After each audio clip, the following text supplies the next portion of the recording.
Сәлеметсіздер ме, құрметті білімгерлер. Біздің ұбт-ға дайындыққа арналған тікелей эфирлеріміздің циклы жалғасуда. Кеше тікелей эфирмен бір мәселе шыққандығы үшін бүгін запись күйінде эфирімізді өткіземіз. Біздің талқылап жатқан тақырыбымыз геосаясат. Соны жалғастырайық. Бүгін сіздермен геосаяси жағдай деген тақырыпшаға арналған контекстік тапсырмаларды талдайтын боламыз, және Латын Америкасының геосаяси жағдайы деген контекстіден бастаймыз. Мен атым Жантасов Ермек, мен Достық білім беру орталығының география пәні әдіскерімін. Сөйтіп, контекст осындай. Контекстіде бізге не берілген?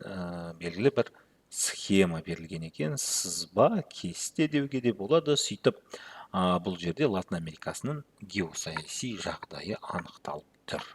Сөйтіп, Латын Америкасының геосаяси жағдайының негізгі ерекшеліктері, бұлар нелер деген кезде, көріп тұрсыздар, аймақтың шалғайда орналасуы, яғни басқа аймақтардан алыс орналасқаны, ақш пен көршілес орны, яғни бұл жақта геосаяси жағдайға көп ықпал ететін ақш-тың әрекеттері, жоғары дамыған елдердің иеліктерінің сақталып қалуы, яғни кезінде Латын Америкасы түгелдей еуропалық державалардың отарлары болған еді.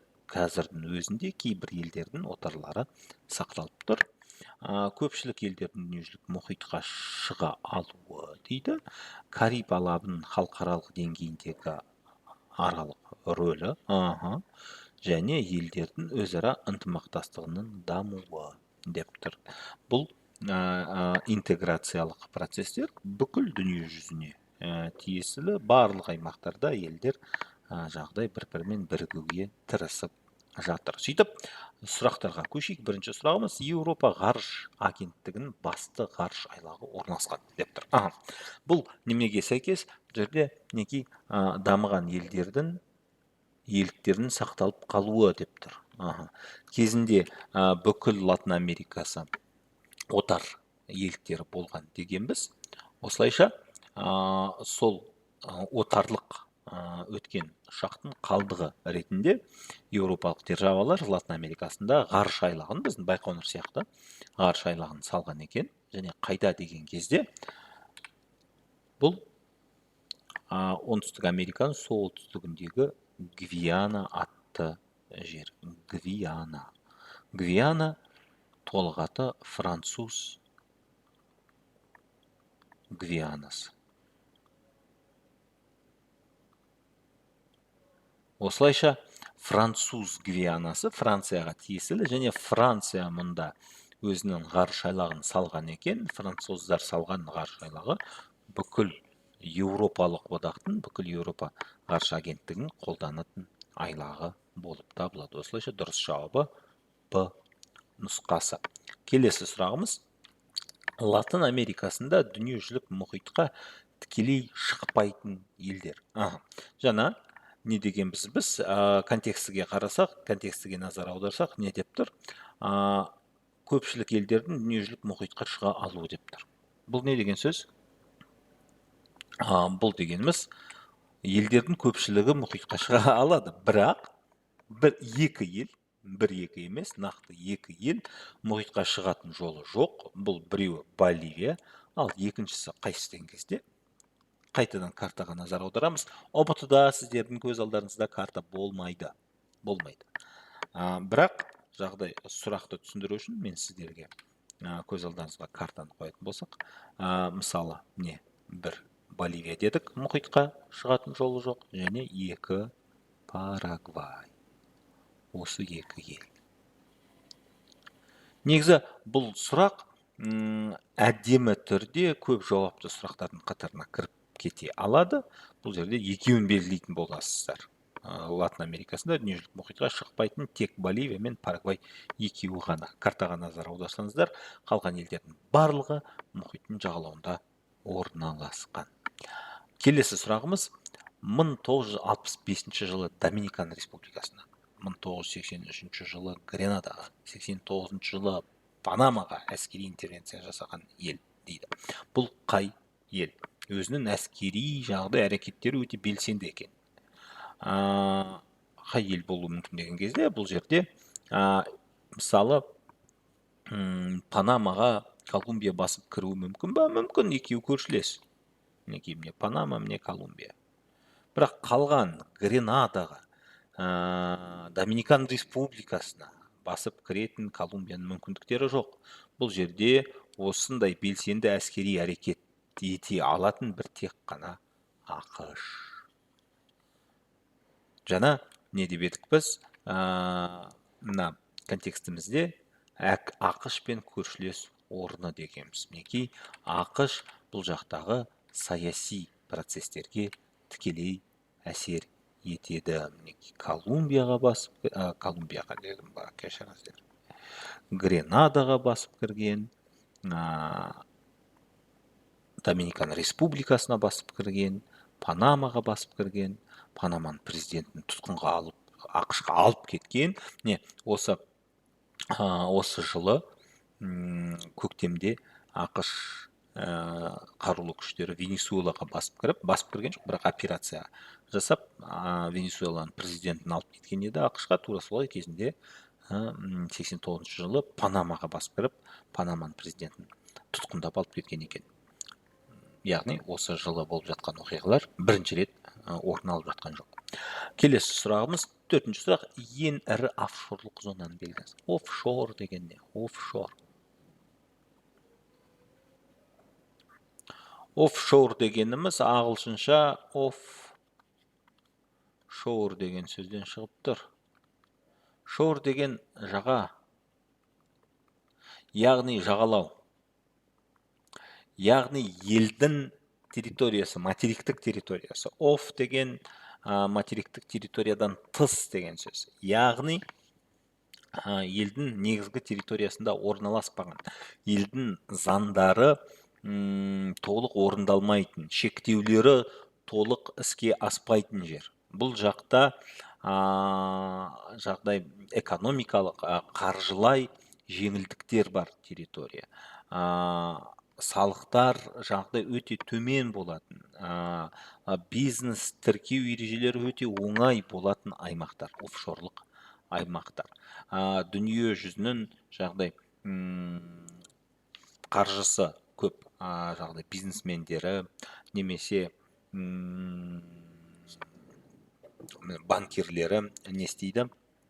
Ақшаларды офшорға сақтауға тырысады және өздерінің жаңа ашып жатқан фирмаларын офшорлық аймақтардан ашуға тырысады. Және ол қайда деген кезде дүние жүзінде осындай офшорлық аймақтар көп емес, және ең үлкені, ең ірісі бұл Кариб аралдарындағы офшорлық аймақтар. Мысалы үшін Кайман аралдары дейміз, Виргин аралдары,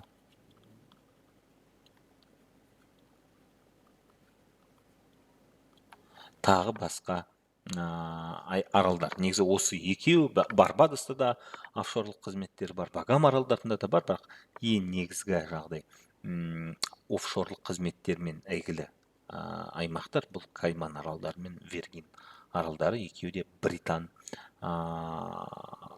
Ұлыбританияның қарамағындағы жерлер, территориялар. Келесі сұрағымыз, оңтүстік америкалық жалпы нарық ұйымы. Енді келесі жаңа не дегенбіз? Қаржылай офшорлық аймақтарды сұраған кезде мына Кариб алабының халықаралық деңгейінің рөлі сұралған. Енді не сұралып жатыр? Ынтымақтастық. Бұл елдердің өзара ынтымақтастығының дамуына кеп тұрған сұрақ. Және не деп тұр? Оңтүстік америкалық жалпы нарық ұйымы қалай аталады деген кезде бұл Меркосур. Б нұсқасы. Меркосурға толыққанды мүшелер бұлар Бразилия,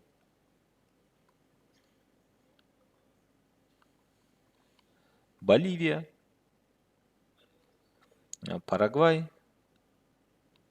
Аргентина және Уругвай. Мінекей. Келесі сұрағымыз. келесі контекстке арналған болады. Келесі контекстіміз Еуропадағы геосаяси кеңістік деп тұр. Енді тура сондай, бірақ Еуропадағы геосаяси кеңістік. Геосаяси кеңістікті жағдай не істейтін, анықтайтын бұл жақтағы факторлар интеграциялық үдерістер дейді. Бұл жерде интеграциялық үдерістің басты мысалы Еуропалық одақтың құрылуы және функционалдық қызметтері, жікшілдік көріністері. Не бар бұл жақта? Жағдай жікшілдік дегеніміз бір елдің территориясындағы халықтың сол елден бөлініп кету әрекеттері. Лаңкестік көріністер, еуропалық елдегі дезинтеграция, яғни интеграция бар болса, дезинтеграция да бар. Еуропалық одақ құрылып, өзінің 28 мүшелері бірігіп жағдай әрекет ететін болса, кейбір елдер не істейді, Еуропалық одақтан шығып кеткісі келеді. Мысал үшін ең айқын мысалы бұл Ұлыбританияның Еуропалық одақ құрамынан шығып кету, міне биыл 10 жыл болып жатыр. Еуропаның әлемдік саясаттағы орны мен маңызы. Мінекей, бұл не? Бұл Еуропаның геосаяси жағдайын анықтайтын факторлар. Енді сұрақтарға келетін болсақ, Еуропаны салыстырмалы түрде ашық аймаққа айналдырған үдеріс дейді. Салыстырмалы түрде ашық. Бұл не деген сөз? Бұл дегеніміз елдердің арасындағы шекаралардың ашылғаны, елдердің арасында қаржының кедергісіз жүруі, елдердің арасында адамдардың кедергісіз жүруі, бизнестердің кедергісіз жүруі, тауарлардың кедергісіз жүруі. Бұл ашықтықтың мысалы. Осылайша бұл не деген кезде, бұл әрине мұның барлығын жүзеге асырып мүмкіндік беретін Еуропалық одақ.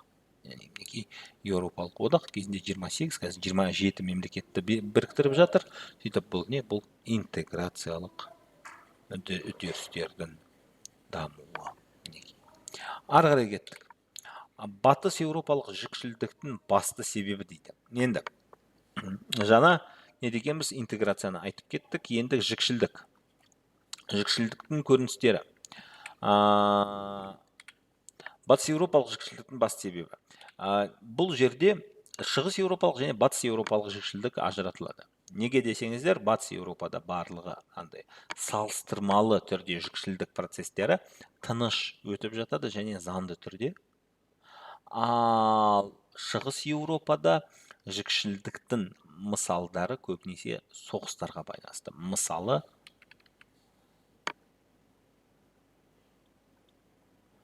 1990-ға дейін тұтас болған Югославиядан, кешіңіздер, мен не істеп алдым, Албанияны қосып жібердім ба Югославияға. Мінекей, кезінде тұтас болған Югославиядан 1, 2, 3, 4, 5, 6 ел бөлініп кетті. Кейбіреулердің айту бойынша, кейбіреулердің емес, дүниежүзінің жартысының мойындауы бойынша 7-ші Косово елі де бөлініп кетті Сербиядан. Қазақстан оны мойындаған жоқ. Және дүниежүзінің елдерінің жартысы мойындаған жоқ. Сөйтіп, мінекей, 90-шы жылдары, 1990 жылдан бастап, 90 жылдардың аяғына дейін, 99 жылға дейін бұл жақта ұзақ жылдарға созылған азаматтық соғыстар жүрген. Сөйтіп, бұл не? Бұл шығыс еуропалық жікшілдік. Одан кейін 2004 жылы Косово Сербиядан бөлініп кеткен. Сөйтіп 2004 жылы ма? 2008 жылы. Ал оның бөлінуі 1999 жылдан басталған. Сөйтіп бұл жақта да өте қанды, өте жағдай сондай қарқынды соғыс болған. Сөйтіп шығыс еуропалық жікшілдікке не тән? Әскери әрекеттер, милитаристік әрекеттер тән болатын болса, батыс еуропалық жікшілдіктің жағдай ерекшеліктері басқаша. Бұл жақта жағдай демонс. Бұл жақта да айтпақшы, Ирландияда да, мысалы үшін, солтүстік Ирландияда не болған жағдай жікшілдік әрекеттер, лаңкестік әрекеттермен қатар жүрген. Испанияда да лаңкестік әрекеттер талай болған еді. Испанияда ол лаңкестік әрекеттерді жүзеге асырған ETA ұйымы болса, Ирландияда, солтүстік Ирландияда ИРА. это дегеніміз баск елі, жаңағыдай өзінің баск елінің тіліндегі бір мағына беретін сөздер, баск елінің елі деген сияқты. Ал ира деген Ирландия республикалық армиясы деген мағына беретін аббревиатура. Сөйтіп бұл жақта да кезінде болған мұндай лаңкестік әрекеттер, соғыс әрекеттері, бірақ қазіргі кезде батыс Еуропада ондай жағдай қақтығыстар тоқтады. Бірақ саяси күрес әлі жүріп жатыр. Және оның себебі қандай деген кезде ұлттық негізіндегі шиеленістер. Ұлттық негізіндегі шиеленістер. Ол ұлттық негізіндегі шиеленістер қандай деген кезде, мысалы үшін Ұлыбританияның құрамындағы солтүстік Ирландия аймағында халықтың көп бөлігі әрине кімдер? Ирландықтар. Және олар өздерінің ұлттық негізде Ұлыбританиядан бөлінгісі келген. Яғни екі вариант болатын. Біреуі Ирландияға қосылу, екіншісі жеке мемлекет құру. Испанияда біз жаңа айтқан баск елі, Каталон елі не істегісі келеді? Испаниядан бөлініп кеткісі келеді. Францияның Корсика аралында да, яғни Баскония немесе Каталониядағыдай қарқынды болмаса да, осындай жікшілдік әрекеттер байқалуда. Олар қазір заңды түрде референдумге шақырады, сайлауға шақырады халықты. Қазір бұл батыс еуропалық аймақтарда ешкім қолына қару ұстамайды. Келесі үшінші сұрағымыз, шығыс еуропалық жікшілдіктің батыс еуропалық жікшілдіктен басты айырмашылығы. Жаңа біз айтқан айырмашылығы қандай деген кезде, тек экономикалық сипат алумен емес, бейбіт демонстрациямен шектелумен емес, саяси сипат алып қатыгездікпен ерекшеленеді. Жаңа біз айтқандай, жағдай не болған? Шығыс Еуропада Югославия негізгі мысал. Не болған жағдай? Жікшілдік әрекеттердің барысында соғыс басталып кетіп, жағдай үлкен қан төгіс болған. Келесі сұрағымыз, Еуропадағы дезинтеграция қандай түрде байқалады? Енді жаңа біз қай аспектілерді айтып кеттік? Жікшілдікті, интеграцияны, енді дезинтеграция. Сөйтіп, Еуропадағы дезинтеграция қандай түрде байқалады? А нұсқасы, елдердің Еуропалық одаққа жаппай қосылу арқылы. Дезинтеграция дегеніміз керісінше одақтан шығу. Сөйтіп, А нұсқасы болмайды. Б. Елдердің Еуропалық одақтан шығу бастамалары және саяси экономикалық қайшылықтардың артуы арқылы. Ұқсайды. Дұрыс жауапқа Шенген аймағында еркін қозғалыстың кеңеюі. Жоқ, бұл интеграция мысалы. Халықаралық ұйымдардың штаб пәтерін Еуропадан көшіру арқылы. Бұл интеграция, дезинтеграция мысалдары емес, бұл Еуропаның маңызына қатысты. Бұл жерде дұрыс жауабы Б нұсқасы. Ең айқын мысалы ол не? Ол Ұлыбританияның 10 жыл бұрын Еуропалық одақтан шығып кеткендігі. Келесі, осы контекстінің соңғы тапсырмасы Еуропаның әлемдік саясаттағы орны мен маңызын арттыратын фактор. Біз айтқан, не деген біз Еуропаның әлем саясаттағы орны мен маңызы? Бұл жерде жауабы да жазылып тұр. Еуропа елдерінде халықаралық ұйымдардың пәтерлерінің орналасуы деп тұр. Сөйтіп, штаб пәтерлері көп. Бұл жақта мысалы үшін НАТОның штаб пәтері Брюссельде,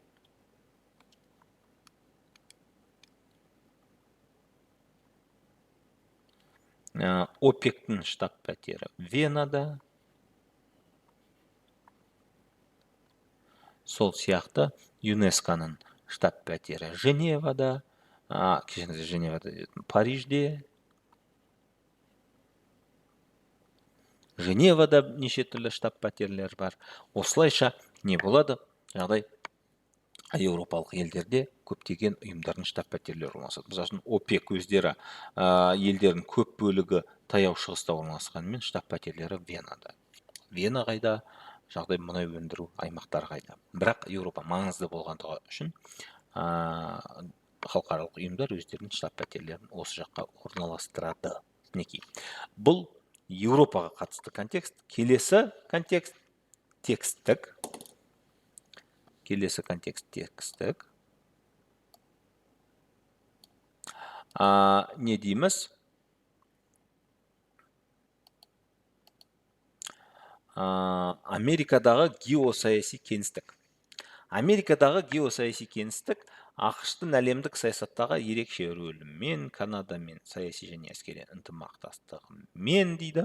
Сондай-ақ Латын Америкасы елдерінің даму деңгейі мен саяси жағдайының әркелкілігімен сипатталады. 20 ғасырдың басында анау мынау. Бұл жерде нені көрейік? Алдымен сұрақтарға назар аударайық.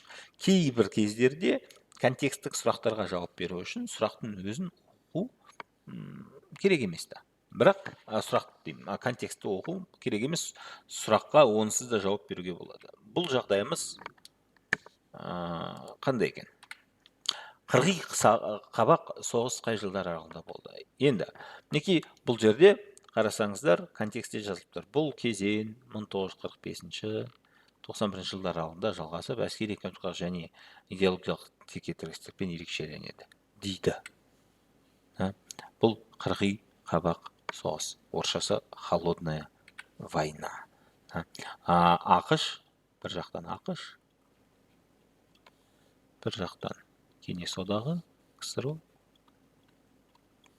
бір-бірімен саяси қақтығысқан және әскери қақтығысқа қанша жыл бойы, 50 жылдан астам, 50 жылдан бекен жоқ, 50 жылға жуық уақыт бойы дайындалған. Бірақ Құдайға шүкір, әскери қақтығыс болған жоқ. Осылайша мына картаға қарасыздар, картада көк түспен НАТО елдері, қызыл түспен Варшава келісім шарты елдері белгіленіп тұр, бір-біріне қарама-қарсы құрылған блоктар. Келесі сұрақ: ақш, Канада және Мексика арасындағы экономикалық байланыстар қай ұйым шеңберінде дамыды? Мінекей, ақш, Канада, Мексика. Үшеуі нафта атты Northern American Free Trade Association ба? Жоқ, Area. Яғни, солтүстік америкалық еркін сауда аймағы нафта. Бұл үш ел Еуропа одағы сияқты өзара ешқандай жаңағыдай баж салығынсыз, ешқандай кедергісіз сауда жасау аймағын құрған еді. Келесі сұрағымыз, үшінші сұрақ: ақш-тың 20 ғасырда әлемдік саясаттағы ықпалының артуына қандай жағдай әсер етті? Сөйтіп, 20 ғасырда 1900 жылдары ақш-тың дүниежүзілік саясаттағы ықпалын не арттырды деген кезде, елдің толық оқшаулаған саясатын ұстау. Егер сен басқа елдерден оқшаулансаң, әрине оларға әсер ете алмайсың. Екі дүниежүзілік соғысқа араласуы, бұл дұрыс жауап. Латын Америкасы елдерінің бірігуі, қатысы жоқ. НАТО ұйымының тараған жоқ, ол керісінше құрылды. Осылайша дұрыс жауабымыз Б нұсқасы болады. Келесі сұрақ: Кеңес одағы ыдырағаннан кейін ақш сыртқы саясатын өзгеру себебі? Сөйтіп, жаңа біз айтқанбыз, қырғи қабақ соғысы кезінде ақш пен КСРО бір-бірімен қатты қақтығысып тұрған, бір-бірімен жарысып тұрған. Бірақ 1991 жылы КСРО құлады. Ол құлағаннан кейін ақш-тың сыртқы саясатында идеологиялық, саяси және әскери қарсылас қалған жоқ. Осылайша не пайда болды? КСРО ыдырағаннан кейін ақш, КСРО, еліміз Қазақстанда КСРО-ның құрамында еді кезінде.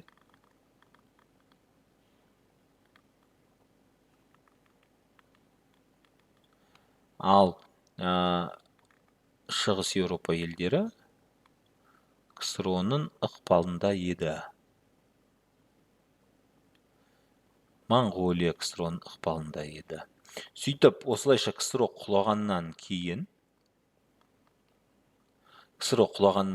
ақш осы құлаған ксро-ның бұрынғы республикаларына, оның ішінде Қазақстанға, Өзбекстанға, Қырғызстанға, Шығыс Еуропа елдеріне ықпалын жүргізе бастады.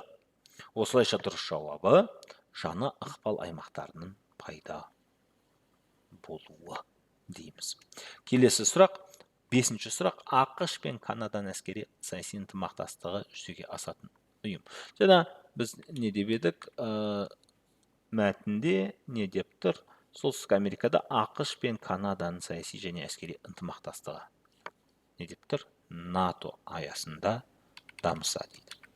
Яғни ақш пен Канаданы біріктіретін ұйым бұл НАТО. Northern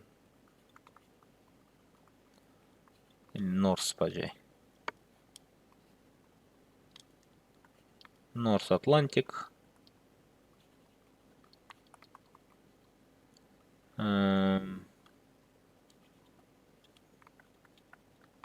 Treaty Organization.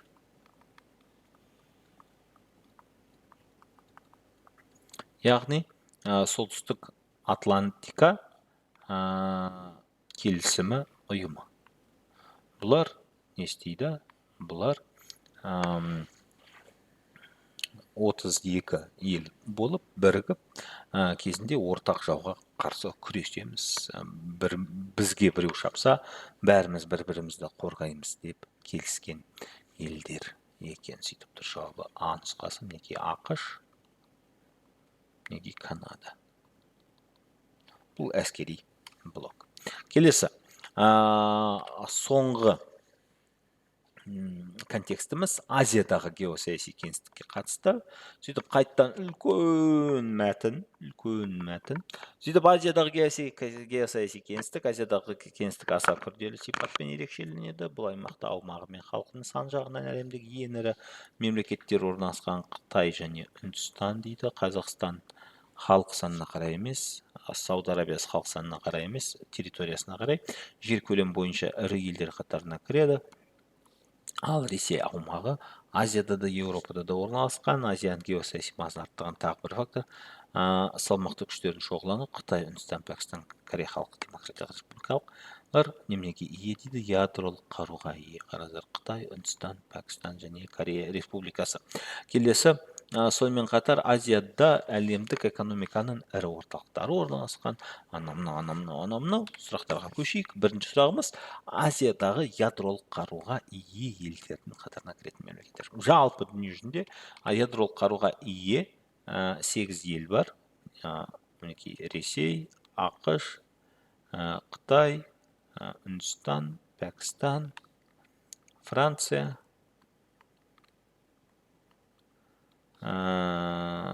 Ұлыбритания және Корея халық демократиялық республикасы 8 ел.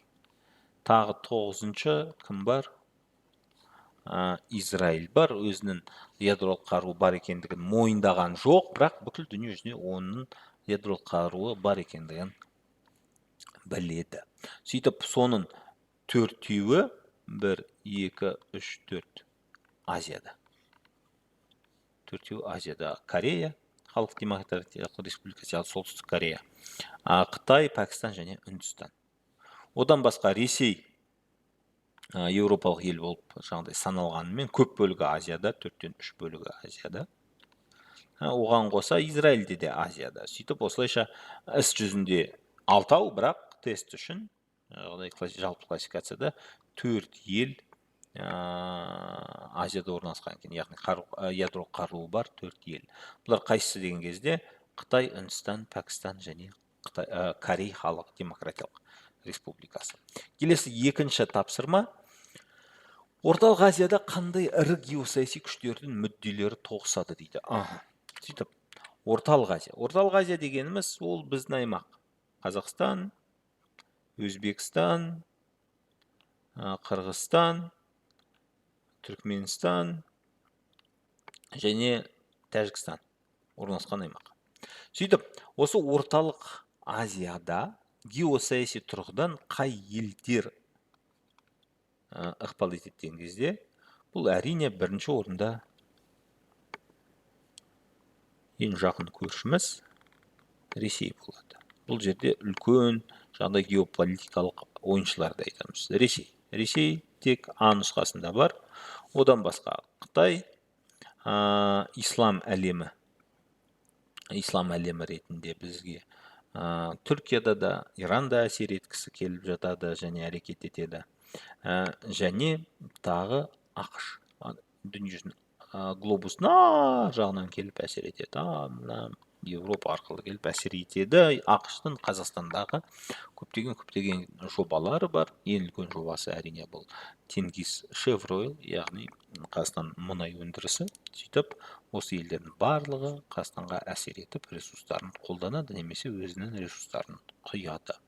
Келесі үшінші пунктіміз Қытай мен Үндістанның Азиядағы геосаяси ықпалының артуына әсер ететін фактор. Қытай мен Үндістан. Жалпы дамушы елдердің классификациясында жетекші дамушы елдер. Қытай және Үндістан. Бір-біріне қатты бәсекелес, үлкен бәсекелестер. Екеуінің арасында соғыстар да болған тіпті 1962 жылы, жалмасам. Сөйтіп, бұлардың геосаяси ықпалының негізі не деген кезде экономикалық қуаты және халық санының көптігі. Б нұсқасы. Келесі сұрақ, Азиядағы геосаяси кеңістіктің күрделі болу себебі дейді. Азиядағы геосаяси кеңістіктің күрделі болу себебі. Негізі, кез келген аймақтың геосаяси жағдай күрделі, бірақ Азияда ерекше күрделі. Кешіңіздер, неге десеңіздер, себебі жазылып тұр Ц нұсқасы. Діни, мәдени алақұлалық пен саяси қақтығыстардың болуы. Мына көз алдарыңызда Азияның діндер картасы. Қарасаңыздар, қаншама дін. Еуропаның картасына қарасаңыздар, ондай бөлініс жоқ. Еуропада дін тұрғысынан Еуропа екіге бөлінеді. Жағдай. Православтар және қалған христиандар деген сияқты. Қалғандары католик және протестанттар өзара жағдай діни тұрғыдан қатты бөлінгенімен, саяси тұрғыда қатты бөлінбейді. Ал Азияда діни көзқарастар саясатқа өте қатты әсер етеді. Және мінекей көріп тұрсыздар. Жасыл болып тұрған мұсылмандар, оның ішінде қою жасал сүнни мұсылмандар.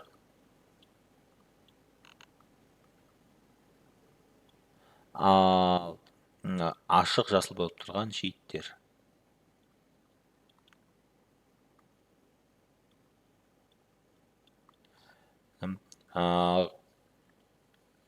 Тоқ сары дейміз бас, оранжевый болып тұрған индуистер,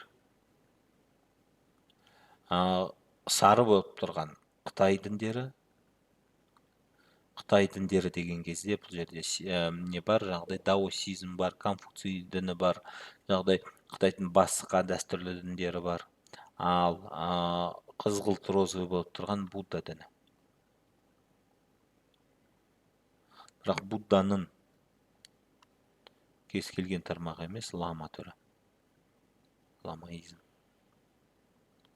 Ал қызғылт қою розовый болып тұрған ол Будданың лама емес, жағдай негізгі тармағы. Мінекей, осылайша қарасаңыздар, діни конфессиялар өте көп. Ал күлгін болып тұрған, фиолетовый болып тұрған православ. Мінекей, арғыра кеттік. Сөйтіп, не дейміз, діни, мәдени алал-құлалық пен саяси қақтығыстардың болуы. Соңғы сұрағымыз, бүгін талқылайтын соңғы сұрағымыз, Үндістан мен Пәкістан арасындағы тұрақсыздықтың негізгі себептерінің бірі болып саналатын аймақ. Үндістан мен Пәкістан осы жылы ғана бір-бірімен әскери қақтығысқа түсті, бір-біріне ұшақ жіберіп бомбылаған бір-бірін, бірақ үлкен соғысқа дейін жеткізген жоқ, Құдайға шүкір. Сөйтіп ол қақтығыстың, ол жағдай конфликттің негізі неде? Кезінде 1947 жылға дейін Үндістан мен Пәкістан, не көріп тұрсыздар, біріккен британдық Үндістан жағдай жерінің бір бөліктері болған екен. Барлығы Ұлыбританияның отары болған, және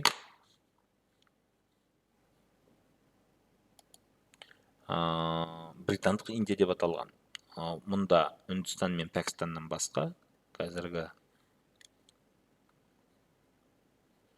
Үндістан, Пәкістан, Бангладеш және Мьянма кірген екен. Бірақ Үндістан мен Пәкістан арасындағы қақтығыс ерекше жағдай қарқынды, ерекше қатыгезді және ерекше қанды. Неге десеңіздер, себебі Британ Индиясы бөлінген кезде, 1947 жылы бөлінген кезде, діни негізде бөлінген. Британдық администрация не деген, жаңағыдай индуизм ерушілері Үндістанда қалсын, мұсылмандардың барлығы Пәкістанға кетсін және Бангладешке көшсін деген. Бірақ әрине барлық мұсылмандардың Пәкістан және Бангладеш жеріне көшіп кетуі ол негізінен мүмкін емес жағдай. Сол үшін Үндістанда халықтың көп бөлігі мұсылман болған жерлер көп болып қалды. Және әсіресе бұл жерде дауласып қалған жерлері неке екеуінің арасында орналасқан, мен мына картада белгілейтін Джамму және Кашмир деген жер. Кезінде сіздердің оқыған оқулықтарыңыз 2019 жыл жазылған, сол 2019 жылға дейін Джамму және Кашмир бір штат болған екен Үндістанда. Бір штат болған. Қазір ол штатты үндістандықтар жоқ қылып жіберді. Сөйтіп міне, қараңыздар. Картаға назар аударатын болсаңыз, мінекей. Мына аймақ мен көк айнала жағдай сызып шыққан аймақ Джамму және Кашмир. Және оның бір бөлігі Үндістанның қолында, 55%-ға жуық бөлігі Үндістанның қолында, 30%-ға жуығы Пәкістанның қолында, және 15%-ға жуығы Қытайдың қолында. Қытайда бұл жерге араласып кетті, бірақ негізгі қақтығыс кіммен кімнің арасында дейміз? Үндістан мен Пәкістанның арасында негізгі қақтығыс осындай. Сөйтіп, осы штат үшін, штат деген кезде уже штат емес, осы аймақ үшін екеуі таласуда. Сөйтіп, Кашмир Б нұсқасы. Осымен біздің бүгінгі эфиріміз аяқталды. Бүгінгі эфиріміз тікелей болған жоқ, запись күйінде сақталған. Мен атым Жантасов Ермек. Біздің видеоға лайк басыңыздар, комментарий жазыңыздар, каналымызға тіркеліңіздер, подписка жасаңыздар, және ұбт-ға география бойынша дайындалып жатқан достарыңызды біздің каналға шақырыңыздар. Сау саламат болыңыздар, сау болыңыздар.